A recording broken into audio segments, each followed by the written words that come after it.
thank you guys for joining us today. A few things of note. We have, I'll go to my PowerPoint. As always, Facebook page, we have a YouTube page. I post these meetings that we record, so that if you want to rewatch, or if you know somebody who missed the meeting that wants to know what happened, they can go there. Holiday party. I put up a piece of paper for all of you as well. We're going to be at Hacienda down in Lone Tree. It'll be good food, tacos, taco bar, free for you guys. So RSVP, we have to have a number 2 weeks prior. After that, tough luck. If you can come and watch us. But and also, we just want to say thank you to all of our sustaining members that help sponsor our chapter and provide food like this. They'll be paying for the party next month. Just keep them in mind whenever your company needs to make purchases. You want to show them support as well. And with that, David, I will hand it over to you. You should be able to share your screen. Okay, I'm going to give that a shot right now. Can everybody hear David okay? Any more? Or? I can use a little more volume. Yeah. A little bit. Okay, I can see what I have a confidence monitor there on your wall. And this is, and you guys like to get this wrapped up in an hour, right? This is a 1 hour meeting. Thereabout, yeah. Okay, I don't imagine I'll talk for that long, but you know, please cut me off at any time if you want to ask questions or whatever. Before I show you my very brief syllabus, I wanted to just start off by talking about metadata for radio, because this is one of my big initiatives, I guess you might call it, here at NAB. And you can hear me okay? Yeah. Okay, good. And the challenge is to get more broadcasters to provide metadata, to broadcast metadata to these modern receivers with these big displays. So I talk about it a lot. You'll see here in these next few slides what NAB has been doing to try and get the word out, as it were. But it's been very difficult. You'll see, you know, in most markets that we've looked at, you know, the metadata support is paltry at best. Some broadcasters do a great job at it, but overall there's some lacking, you know, there's some improvement that needs to be made. So one of the main reasons metadata is such a big deal is the big displays we have now in car radio receivers, right? We've started talking about this back in 2017 when we still had the radio show. May it rest in peace. And we offered this concept of a dashboard audit, and where you go out and you just tune the dial and you see how broadcasters are doing, and you make some record of it, and then from there you try to see where improvements can be made. And here's an example of a modern display. This is in a 2023 Hyundai Ioniq 5, which is an all-electric vehicle. And this is a fun display. I think these two slides really illustrate how, you know, a good use of metadata. What we're seeing in this first slide is I'm actually listening to a podcast, and I have Android Auto in this car, and you can see the podcast is over here in this part of the display, and there's a logo and there's, you know, an image and the name of the podcast and so on. And I was listening to this, and I realized that the local NPR station was broadcasting that very content right at the same time. So I tuned over to the FM HD radio that I have in this car. And this car also has what's called DTS Auto Stage. So it's also getting information over the internet as well. Like all these logos you see here in this station list, those came in over the internet to this receiver. But look at how good the radio broadcast compares to that podcast. I think, you know, podcasts, online content usually has great metadata because it's just been built in from the start. But here's an example of a broadcaster using metadata and really making a difference, I think, in how the product is, you know, delivered to the consumer. So that's a great podcast too, and show. It's on every day at 3:30 here in DC. So those are that's a display of the now. You know, these displays are only going to get better. And here's these next few slides. I want to show you a couple examples of that. And it's not really in the future. This picture here, I took this last year at the LA Auto Show, and there's a display there for the passenger. And you know, that's something that's in production today. Here's an example of Audi that's going to come out next year. Again, a big passenger display there on the dash. And at IBC in September, Xperi announced their new auto stage service, which they call auto stage video. And they showed an example of a BMW that has this auto stage video technology built right into the dash. And I think the idea here is it's an electric car, and you're going to have to park the car to charge it so you can watch some TV while you're charging. I don't think this is meant to be viewed while you're driving.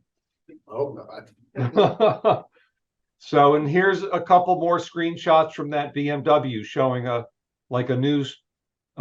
financial news program, it looks like. And then here's a guide showing all the different content that's available. And again, you know, here's another soccer match shown on this screen. So, you know, this business about big and colorful displays in vehicles, it's only going to grow. So it's important for broadcasters to make sure they're doing the look as good as they can on these displays. So I talked about this idea of a dashboard audit. Well, I was in Madison, Wisconsin 2 weeks ago, just less than 2 weeks ago, because they have their Wisconsin Broadcasters Clinic. And I came in a day early and I rented a car and I went out into the parking lot of the hotel and I conducted one of these audits. And this is what I was looking at. This is the sitting in the driver's seat of that BMW. It's a pretty nice car. I got lucky, you know, I just rented it, and I didn't expect to get a car as nice as this. What I was focusing on though was the receiver display. And this top image is a good use of metadata, right? There's an artist image, there's a song title and artist. This center part of the display is the station list. And I don't know that I agree with BMW that having such a big station list always on the display is a good use of screen real estate. You know, I'll show the Hyundai screen again in a moment. And you'll see how Hyundai, they tuck the station list off to the side, and it's not the most prominent element on the display, but I digress. The lower screenshot here shows absolutely zero use of metadata. You look on the station guide here, it just has the frequency. There's no image. And you see how it says you are listening to 103.5 FM. Well, the only thing that's all built into the radio. That's not something the broadcaster sent. So it's actually, you know, that's nice. BMW's kind of beefing up what the display of, you know, it almost looks like something the broadcaster might have sent, but it's not. So this is what I was looking at as I conducted my audit. And this busy looking spreadsheet, and I'm happy to share these slides afterwards too. So if people want to, I'll send a PDF of this when we're done. What I do is I tune into every station I can get, and I look at the metadata, and then I make a decision. And you know, green is good and red is bad, and you know, orange and yellow are somewhere in between. I just want to call your attention right away to the information that was showing in the station list on RDS for this radio. As you could go down this list here, this is the text that you would see when you were looking at the station list. And some of it seems like doesn't make sense, right? Like some of it does, but some of it is like ideas or Madison with a hyphen or an apostrophe. And I think what's happening here is the radio is capturing what we call the program service or PS field of the RDS data stream, the FM data subcarrier. And some broadcasters scroll that information so that every few seconds it's a different 8 characters. And I think the station list will grab, some random string and put it in here. Now, some broadcasters like this one here, 90.7, it says the call sign. That's actually, excuse me, that's actually what program service is supposed to consist of. So if broadcasters use program service field the way it's supposed to be, it shows up pretty good. If they're scrolling it on these station lists, it looks kind of goofy. Hey, David, can I ask a question? Absolutely, please do. We're dealing with this right now, this very issue, the RT as opposed to the PS. Yeah. And what we found is that if we don't scroll it on the older radios, including the ones that you can buy right now from Crutchfield, you just get a static 8 character display that's pretty useless. And so we're having to make a decision. That's right. Do we cater to the newer displays or do we cater to the older ones? Because it's evidently either or, not both and. Is that That's correct? right. Well, you've cut to the chase here because that's the dilemma. And there's no easy out because, the station lists look lousy, but the people with these other displays, they just end up with no metadata. I think what's going to happen is eventually you're going to decide, what, there's fewer and fewer of those old radios out there. Let's go ahead and stop scrolling. Because, that's hopefully the natural progression of things. And it's just an individual decision, I think, as to when you decide to make that change. I don't have any good guidance except to say that you just need to kind of look around your community and see what are people driving. Start with the people in your station. That sort of thing. Yeah, if we did that, we'd still be catering to the old radios. So, well, maybe that's, maybe that you all need to upgrade your receiver game. So, and we have a radio test bed at NAB where we experiment with this stuff. And I put in some metadata equipment, which I'll show here in a moment. And I had to buy a bunch of new receivers because to show it off. So anyway, let me finish marching through here. This last screen we were looking at, this was the audit for RDS.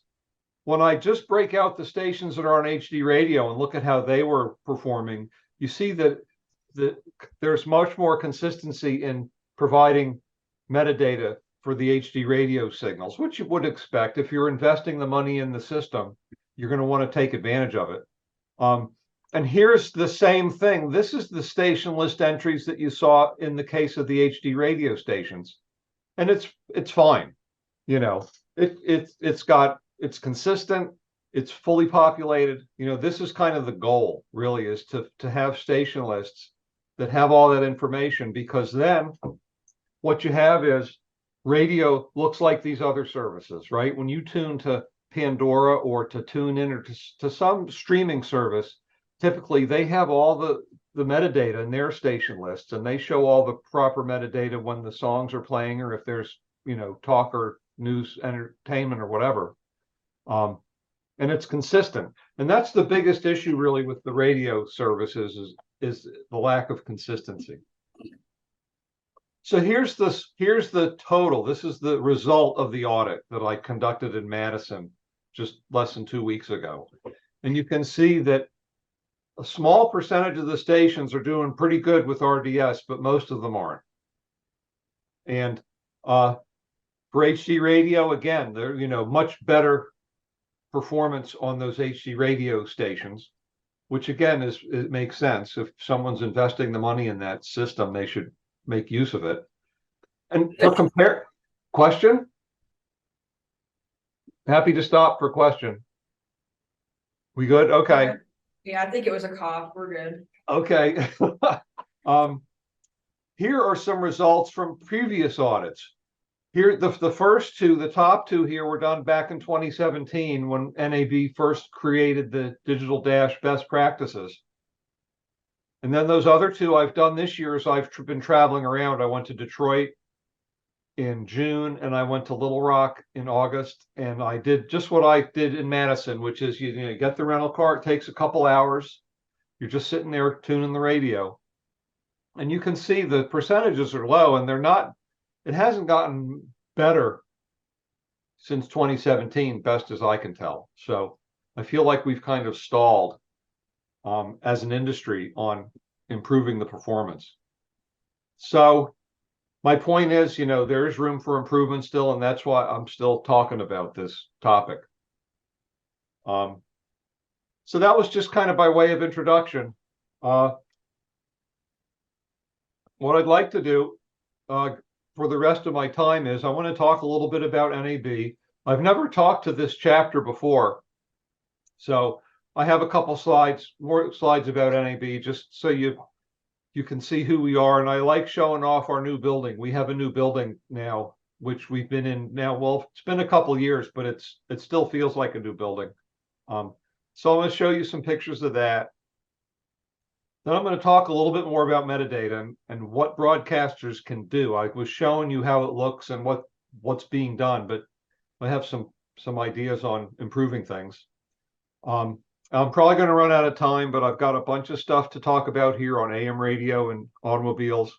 And then at the end, I'm going to give you a little bit of an NRSC update. And we have some.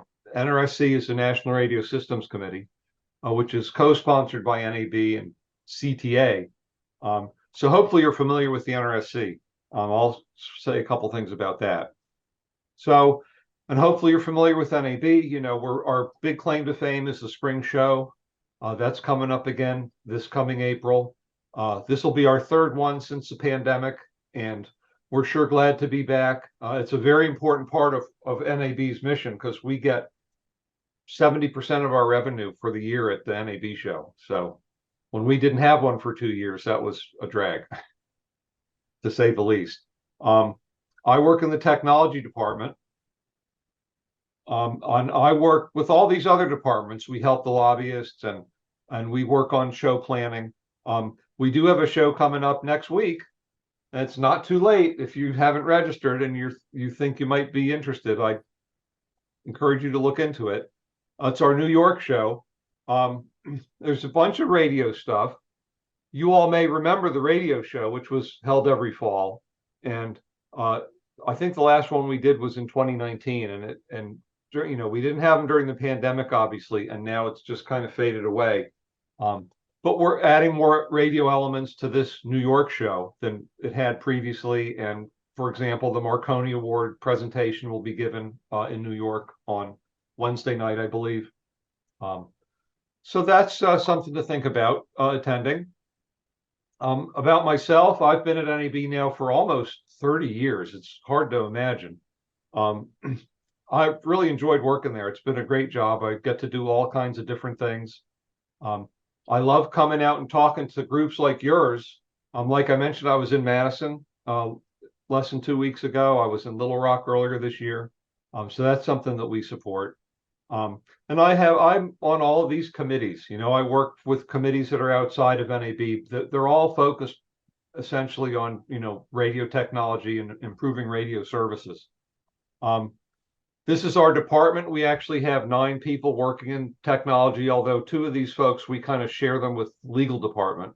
Some of you know Kelly. Fred, I know you know Kelly.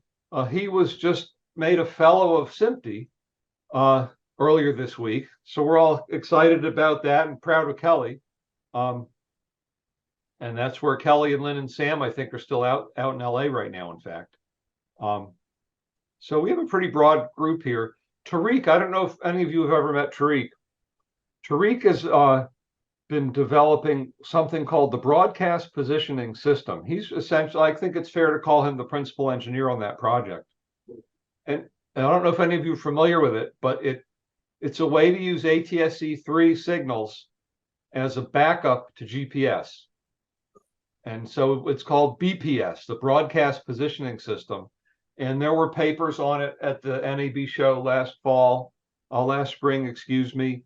And it's something that we're actively pursuing government contracts for, because the government has a real need for a backup to GPS, because I'm sure no one's surprised to hear me say that, because GPS is so vital. It's in just about everything. And that's something that Tariq's been focusing on, and I think it's pretty exciting. And I think you'll be seeing more about that in the future. So this is our new building. It's a block from the Nationals baseball stadium, and it's in the southeast quadrant of DC, which is, I think it's fair to say, the up and coming quadrant. And for years, 30 years, NAB was in northwest quadrant, which is kind of the nicest and most, for the longest time quadrant, but it's also maybe the most staid. And southeast is just all new, and it's really hot. And I was disappointed when they said we were moving, but now that we're there, I really like it. I hope you get to visit sometime. I just have some pictures to show you here. This is the lobby. We have this here's an elevator door. You can see that for scale. So this is like a double height lobby, and we have this big video display, which you can see from the street. We have a conference center on the 10th floor. And I'll mention that in November, the IEEE Broadcast Technology Society is holding their broadcast symposium in this conference center. So you can see the big video wall back here. This picture was taken at a NAB Radio Technology Committee meeting. And, we have NAB members here in attendance. All the conference rooms in our new building have video capabilities. So here I am just sitting in kind of a random conference room hooked up to Zoom. So it's a very modern building, and as far as how it's been outfitted. The part that we like the best, I would say, is the technology lab. This is one half of the technology lab, which has a bunch of video monitors on it. We actually have 2 ATSC 3.0 transmission chains in the lab. So we can mix and match different equipment. We can, they do experiments, and then we do subjective evaluations of the result in this room using monitors like this. Excuse me. And I'm sure y'all see some familiar faces. Here's Bill Hayes, I think. And I forget this must have been the TV Tech Committee. I don't know who this was. This looks like Winston Caldwell. And then here, looking in the other direction, back here in the corner, that's the radio test bed. We have 3 racks of equipment, and we have 3 AM and 3 FM transmitters in these racks, so we can do adjacent channel interference testing. Is that the one that Gary and them put together? Exactly. Yes, I have a more zoomed in picture here in a minute, but yeah, Dan Ryson, for those of you who knew Dan, when he was there, he built it, and then Dan left to work for CBS, and Mike Rhodes took over. And Mike Rhodes just left. Now he's at the FCC. Oh, he's defected. So we've got another, Gary's gonna continue to support it for us though. And this was fun. We had Kids Day at NAB. And my job was to show the test bed to the kids. So let me tell you, that was the toughest audience I ever had. Oh boy, never again. Just about done with these. I thought this was a cool picture. We had some, over-the-air antennas put up on the roof and then cabled into the lab. And you can see here's the U.S. Capitol dome off the distance. Shows you how close we are to the Capitol. And that was the goal of this relocation, was to get us closer to Capitol Hill, because our government relations people need to have good access to the politicians, and they need to be able to come see us. So And then here we have a TV studio, and this is a huge video wall here. It's just super cool. And we actually rent out this studio to, outside organizations. So it's a profit center as well. Which, every little bit helps. Is that, that's the last picture on the building. And again, if you're ever in DC, I hope you come by and we'll show it to you. And the broadcast symposium is going to be there on the 14th and 15th, I think, of November. So that would be a great opportunity for you to pay us a visit. Okay. Looks like a big upgrade from the old place. I used to come to the old place for, committee meetings and so forth. It is in every way. The conference center is big enough so we can hold board meetings there, which saves money. And the lab is just, we didn't really have a lab like that before. That's why this test bed, when we were in our old building, we kept it over at Gary Cavell's shop in Manassas. So it wasn't until we moved here that we actually were able to bring the test bed in-house. And we had a tiny little studio in the basement. So yeah, we're very pleased. Nice. Okay, well, let me shift gears now, and I'm going to go back to my favorite topic, which is radio metadata. And I'm just going to start off by saying, it's for everybody. It's not just for FM music stations, for example. Everybody should be doing it. AM broadcasters need to remember if they're on a multicast channel on an FM HD signal, or if they're streaming, and that's probably most of the AM stations, they should be supporting metadata for those other channels. The AM analog radio does not do metadata. There's no channel for it. But AM HD radio, streaming versions, multicast channels, and then I talked a little bit about hybrid radio a minute ago, where you have over-the-air and internet.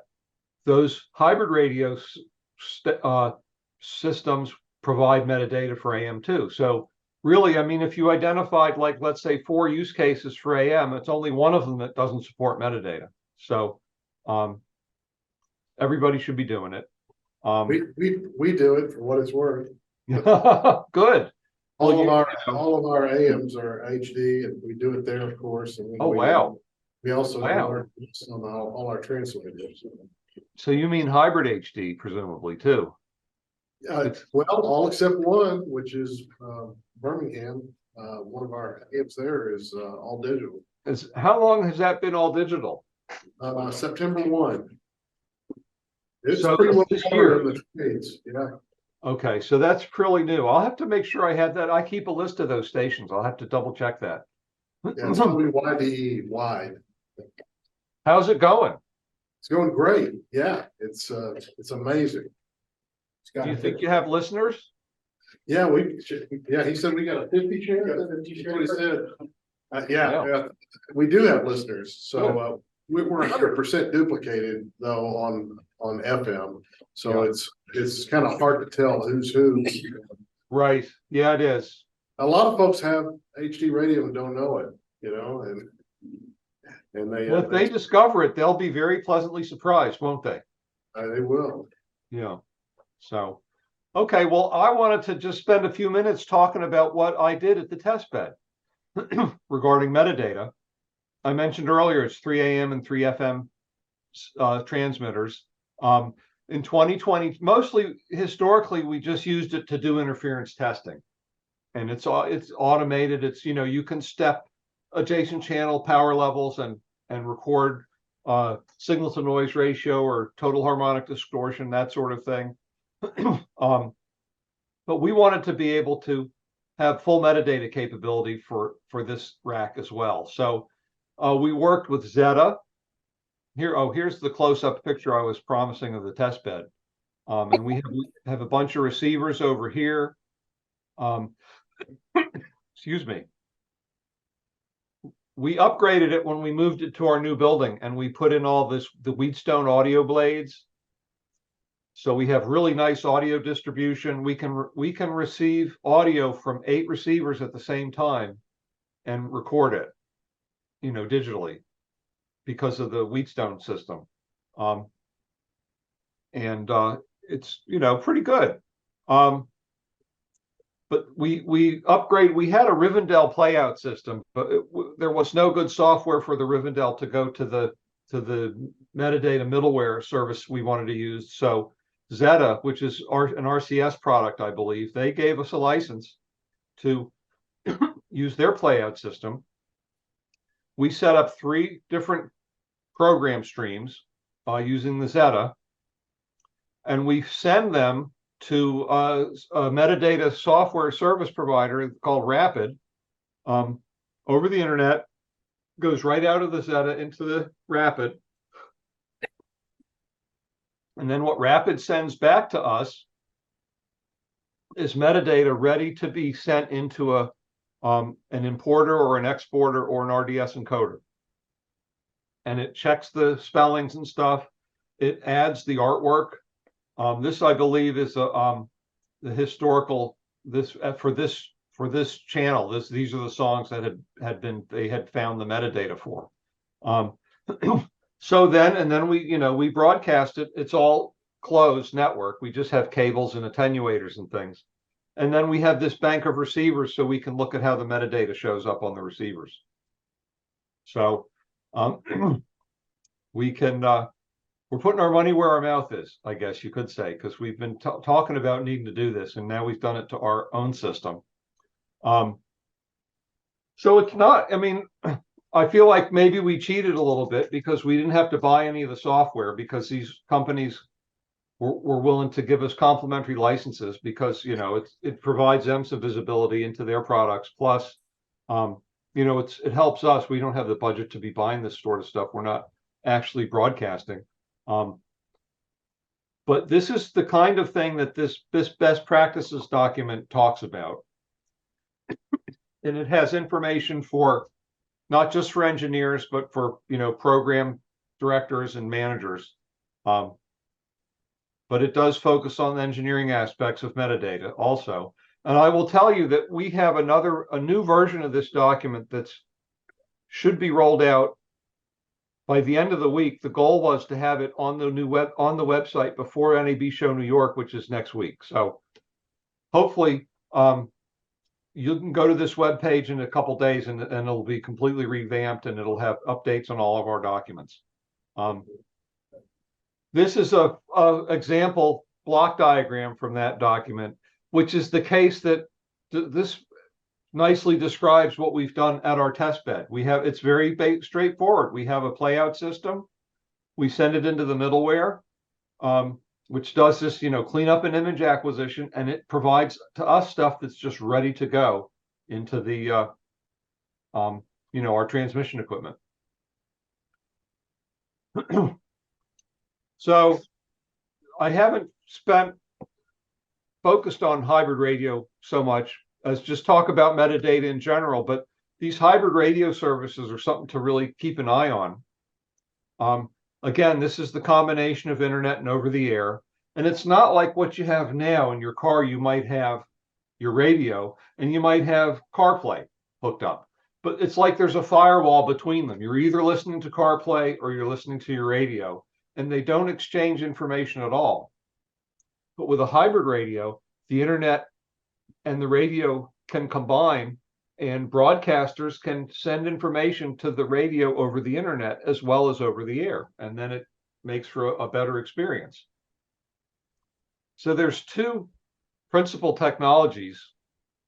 There's DTS auto stage, and then there's radio DNS. These are the technologies that, if broadcasters support them, their content should appear in the vehicles whose logos I'm showing here on this screen. Audi and BMW don't use auto stage, but they will take data if a broadcaster has built radio DNS service information files.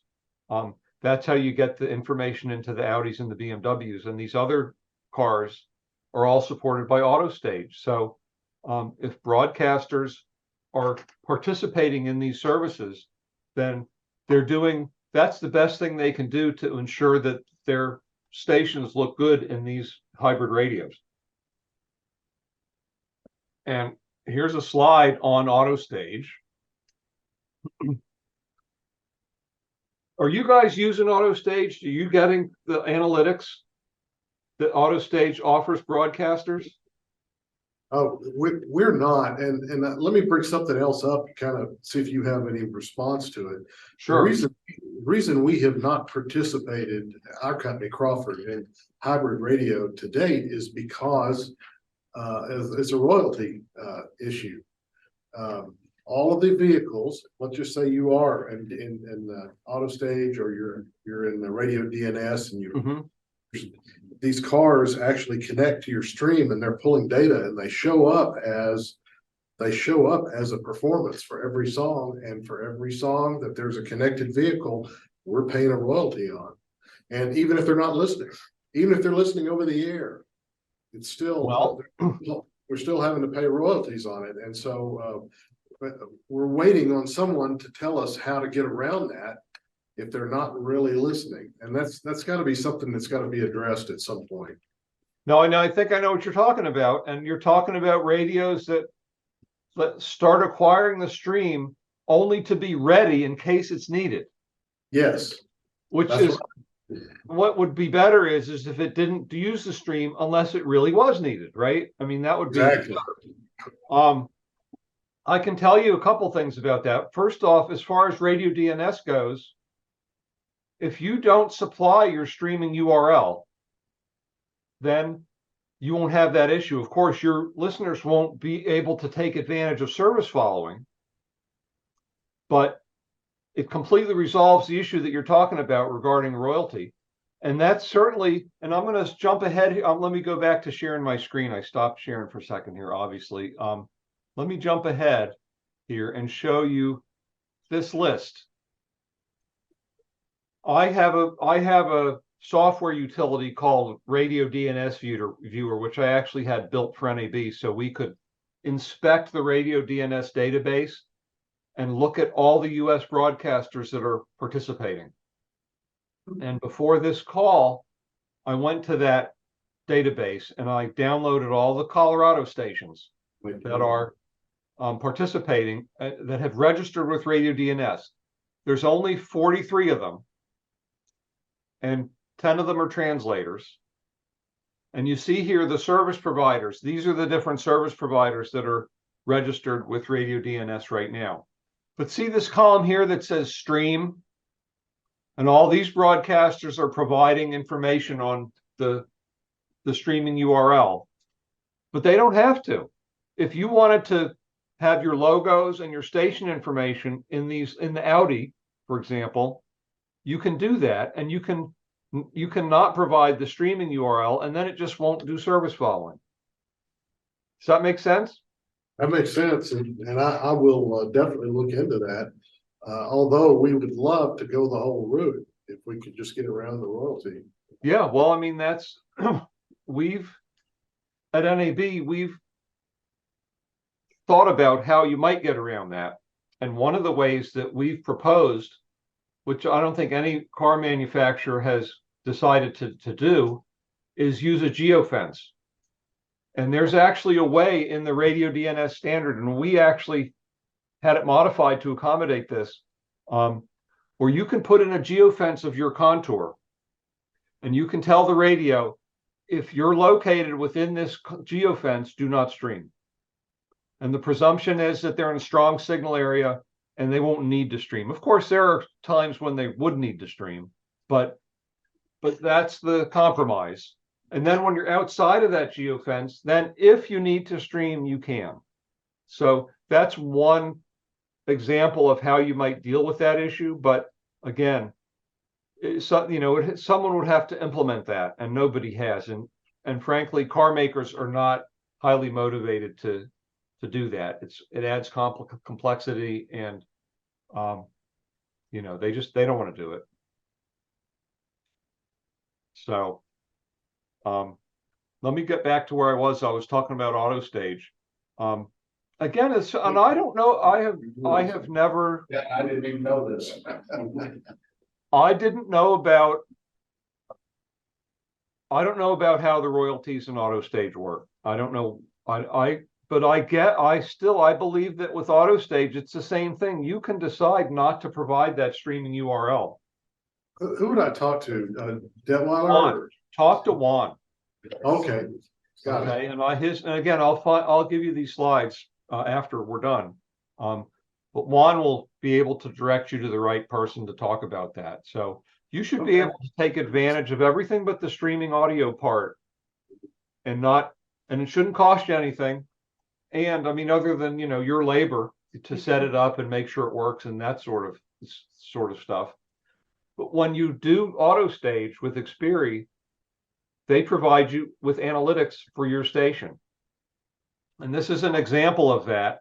This is a map of listening behavior for a particular station in New York. And the darker the red color, the more people are listening there. So you get kind of a heat map of where your listeners are located. And you can see along the bottom here, you could pick times of the day, and this is for the whole day, but you could look at different parts of the day. And this looks to me like this would be pretty valuable information for a broadcaster. And it's free. They don't charge you for it, and they don't give it to anybody else either, by the way. So I think that there's a lot of good reasons to sign up with AutoStage. And I would like to, if you should discover what I'm saying is either right or wrong, I'd appreciate you let me know that. I'll do that. Yeah. Because like I said, I do believe you could opt out of that, and that eliminates the royalty issue. But otherwise, it's going to be basically each automaker can be different the way they use the streaming audio. Audi has a time alignment algorithm, and that's why they listen to it, is because as long as the stream and the over the air are within 30 seconds of each other, the receiver can time align them. So that's one reason that they stream that when nobody's listening, is to get them in alignment so that when it switches, it's seamless. So yeah, so there's that one. The radio DNS, again, it's much simpler. There's just a file, you register and you create a file which has information in it, and it's static. And again, I looked it up, and these were all the Colorado stations that are currently registered. So hopefully, that would be good to have more stations, and it would make a big difference in like the vehicles that only use radio DNS, like the Audi. So probably doesn't matter so much for Hyundai and Kia and those ones that do AutoStage, because once you've signed up with AutoStage directly, then any radio DNS information you might have, I believe, is just going to be redundant, and they probably won't even use it. So nearly done talking about metadata here. Just to kind of reflect on what are the consequences when you don't do it, and I've listed them here. The one that we focus on the most, I think, at NAB are these kind of like the brand, how radio doesn't look as good when you're scrolling through the station list and there's nothing there, or there's like a little, propagation wave icon for every station, except every 10th station has a logo. It just looks like it's like the poor cousin of audio services. And here again, this is the screen from the Hyundai, and you can see here on the left is the station list, and on the right is that much larger now playing area. I think that's a much better use of screen space than we saw with that BMW that had that huge station list. It didn't make any sense. So that's pretty much my speech today on implementing metadata and just encouraging broadcasters to do it. Would anybody like to stop? And I can stop here and take questions if you want on that. And then I may be able to squeeze all this in here in the last 15 minutes of our time. So I'll just go ahead and continue. Excellent. So AM radio is something that has been in the news a lot lately. It started back in March, in particular, when Ford announced they're taking AM out of their cars. Not just electric cars either, mind you, but all of them. And that was like an alarm bell going off. And they have since decided to keep AM, by the way, and it's partly, I think, because of the government saying how important AM is for emergency alerting. But their view, I think it's interesting that the view they were espousing was, well, we don't need AM because all of that content's available on the stream. You can still get the content. It's just the channel is changing.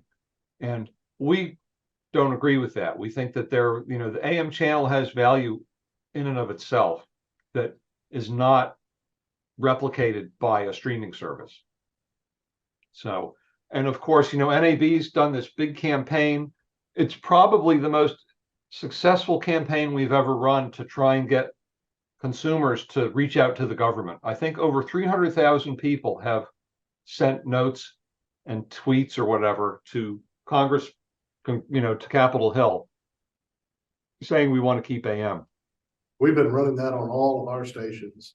Yeah, well, it shows. I mean, it's amazing how we do these campaigns regularly, right? I mean, we're trade association. That's what we do.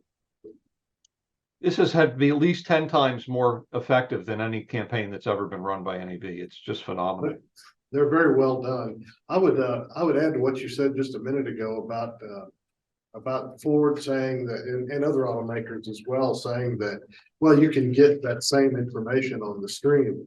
The fault in their reasoning is that if you kill essentially kill the over-the-air medium by removing the receivers, then the streams will go away too. We're not going to be That's right. We're going to, if we get run out of business, we're gone. And Yeah. So they're totally missing that. Yeah, and it's really been exciting to see the government rally behind AM and primary entry point stations and all that technology. There's somebody else wanted to say something here. Sure, go ahead. On top of that is the emergency situation. If something goes wrong, not as much as you hear, but where I'm from, earthquakes are a big deal. If earthquakes happen and they knock down your cell towers, you're not streaming anything. Like your AM is all you got. Right. That's right. And we're in rural areas, right? I mean, West Virginia is not too far from Maryland, right? And I took a vacation there a couple of years ago.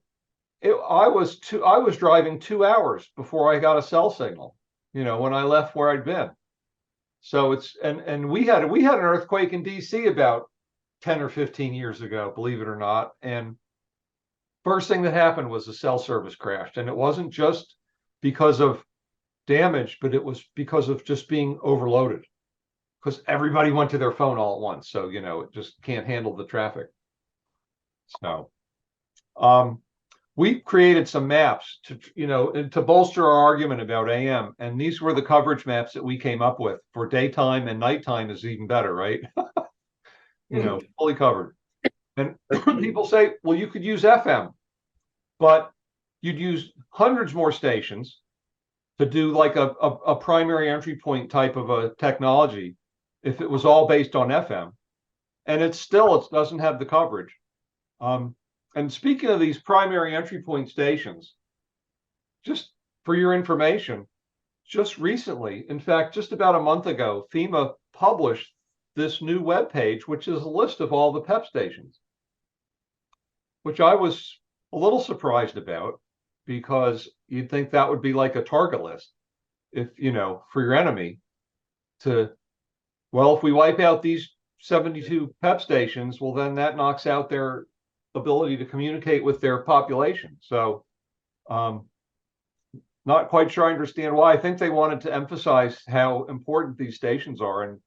And if you're curious about this, I encourage you to go look on the FEMA website and you can learn all about it. So that's kind of and then there's this legislation, of course, and God knows nothing's happening very much legislation wise right now in DC. So it's hard to talk about that right now. But we're doing that. The other thing that we're doing, before Ford came out and said they weren't going to keep AM, there were electric cars coming out that didn't have AM. And we picked up on this a while ago, and we've been working with Xperi, and we've done some studies on how AM works in electric vehicles when you're using the all digital technology. And I don't know if I'm going to click on this and let me know if you can hear it. No, Do you not hear that? no, Okay, let me do this then. I think if I stop sharing and I start sharing and I clip share sound, that's what I got to do. Okay, let me try this again. So here's a map of the WWFD. Maybe you're familiar with that. That's the Frederick's pioneering all digital AM. It works in an enhanced mode where you're using the full bandwidth of the digital signal, and then farther away you end up in just using the core, and then it mutes. And at the point where it muted, we made an audio recording of the analog.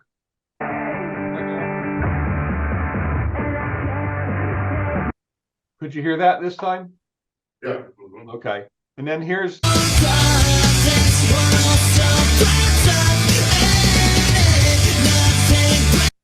So hopefully you heard the difference there. The quality is much higher.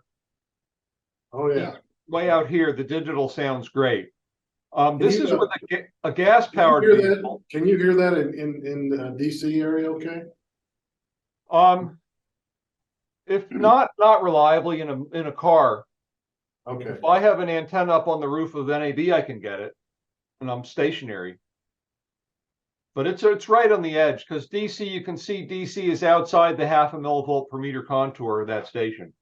Okay. And there's a lot of noise in DC too. So, yeah, we know. So this was the coverage of that all digital signal with the gas powered baseline vehicle. I'm going to go to the next slide. See where it changed from enhanced to core right here. It goes from green to yellow. Yeah. That point is this much closer to the station when we do the same test in an electric vehicle. Okay. And so here's the same test in the electric vehicle. The coverage is diminished compared to the gas powered vehicle, but it's still darn good. I mean, you've got a solid digital signal well beyond the 0.5 millivolt per meter contour. And at this point, again, I can do the same thing. Here's what the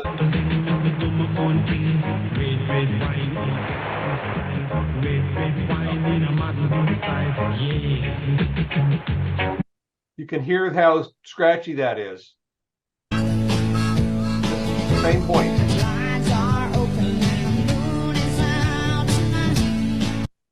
So I guess maybe I'm preaching to the choir here because you guys have an all digital station, and I would really be interested in seeing. You guys should be doing tests like this to measure the coverage. You don't need any special equipment, just cars with HD radios in them. Well, yes and no. We found out after we did this that there's a good number of radios that are already out there, HD radios, and some of them that are still current models that the chipset inside does not support MA3. And in fact, we bought 2 of them and had to return them. And finally, Detweiler sent us a radio, and that's the one we're actually using. And these are tabletop radios? No, these are auto radios. Like aftermarket auto? Yeah, like Kenwood and Pioneer. Or JVC, Kenwood and JVC. Well, and, you should send me an email about that. Okay, I'll do a chance, because I'd be interested in following up on that, because I told, and by and large, I don't think I've come across a HD radio, excuse me, that did not receive MA3 if it got MA1. Recent Ford models will do FMHD, but they don't support AMHD, period. Yeah, okay. There's no car radios like that though, right? Except maybe Tesla. No, Ford's doing it right now. One of our station vehicles has a FMHD, but it does not support AM.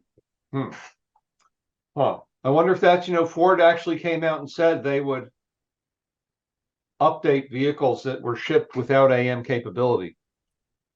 So that's something to consider to follow up on, because that's what they've said, that they would correct the issue, and the radios were still there. They've just been turned off basically. So that's something to look into for sure. And again, keep me in the loop on that. I'd love to. I'll do it. That turns out, maybe I can help. Jeff Detweiler was aware of it, so as soon as we told him what the model was, he said, "Oh yes, we know about that." So apparently there was a whole run of chips that didn't support it for whatever reason. Huh. So anyway, I'm just jumping through here. I'm gonna just skip a couple things because let's see here. Don't have much more to share about the AM stuff, except to say that it works. I went to the LA Auto Show actually, and last year, and 75% of the vehicles, the electric vehicles at the show supported AM. So now this was a little optimistic because the German makers that Mercedes, BMW, Audi, who all do not support AM, were not at this auto show. So these numbers would have been less optimistic if they had been there. But there's, this Hyundai that I was showing pictures of, that's my car. It's AM radio just fine, and it's all electric.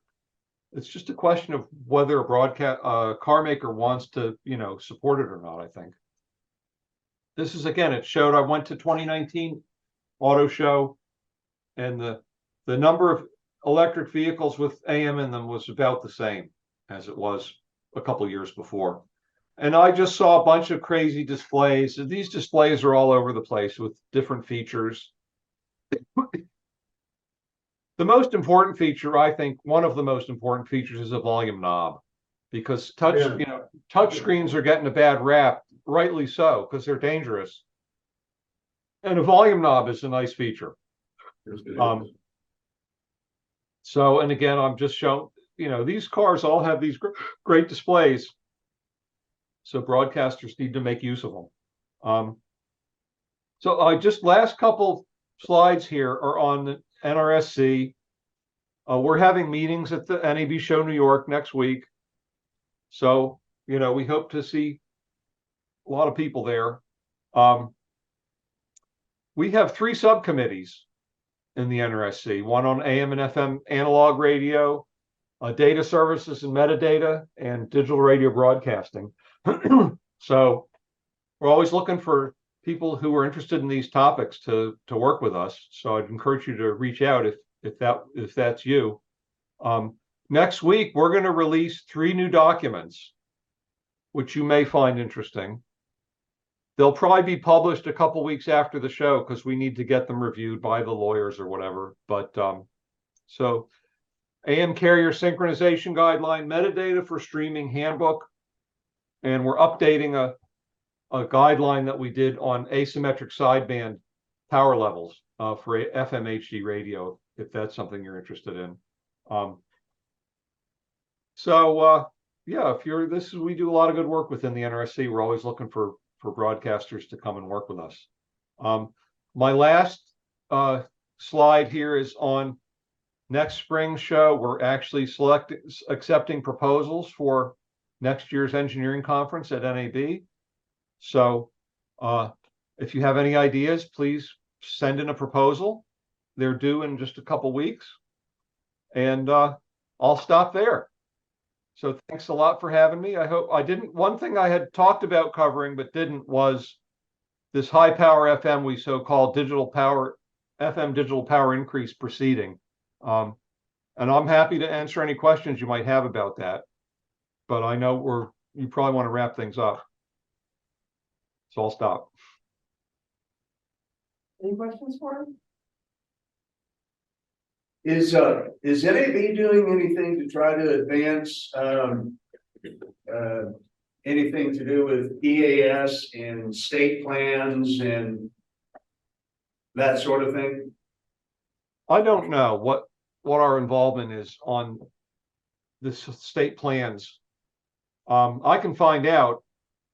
I can tell you one thing we've been working on with respect to EAS, and that is we're trying to get the commission to authorize software implementations of EAS encoders, because one of the broadcasters are virtualizing their plants, and they cannot virtualize EAS equipment right now because the FCC rules require boxes that have been certified, and it's a it's a stumbling block to making things more efficient at the facility.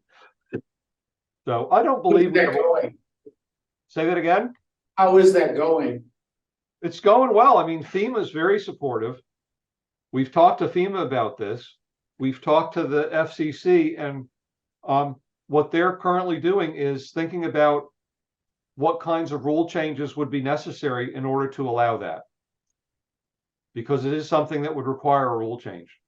But we have we have a committee at NAB. It's called the Radio Technology Committee, and it's comprised of NAB member companies send engineering people to participate, and it's one of our main projects right now is trying to get this to happen, because it's we worked on a similar thing for portable people meter encoders, Nielsen PPM encoders. You can now get them built in as software to audio processors, so you don't need a separate PPM box.